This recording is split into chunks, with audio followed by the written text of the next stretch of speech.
ઉનાવામાં ભેળસેળનો ભાંડો ફૂટ્યો, 26 ton વરિયાળી જપ્ત. નાગરિકોના સ્વાસ્થ્ય સાથે છેડા કરનારાઓ સામે ગુજરાત સરકારની કડક કાર્યવાહી.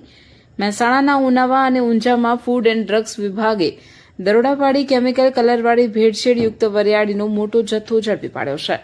આરોગ્ય રાજ્યમંત્રી પ્રફુલ પાનછેરિયાએ સ્પષ્ટ ચેતવણી આપી છે કે ભેળસેળિયાઓને કોઈપણ સંજોગોમાં છોડવામાં નહીં આવે. મહેસાણા જિલ્લાના ઉનાવા ખાતે ભેળસેળના કાળા કારોબારનો પર્દાફાશ થયો છે. ફૂડ એન્ડ ડ્રગ વિભાગની ફ્લાઇંગ સ્કવોડે 2 સ્થળોએ દરોડા પાડી 26 ટનથી વધુ વરિયાળીનો જથ્થો જપ્ત કર્યો છે. આ વરિયાળીનો વધુ આકર્ષક દેખાડવા માટે તેમાં કેમિકલયુક્ત અખાદ્ય કલરની ભેળસેળ કરવામાં આવતી હોવાની પ્રાથમિક તપાસમાં સામે આવ્યું છે. જપ્ત કરાયેલ જથ્થાની કિંમત અંદાજે 19.6 લાખ રૂપિયા હોવાનું સામે આવ્યું છે.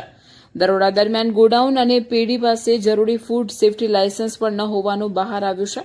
વિભાગે વરિયાળીના નમૂના લઈ લેબોરેટરીમાં તપાસ માટે મોકલ્યા છે અને જવાબદારો સામે કાયદેસરની કાર્યવાહી શરૂ કરી છે.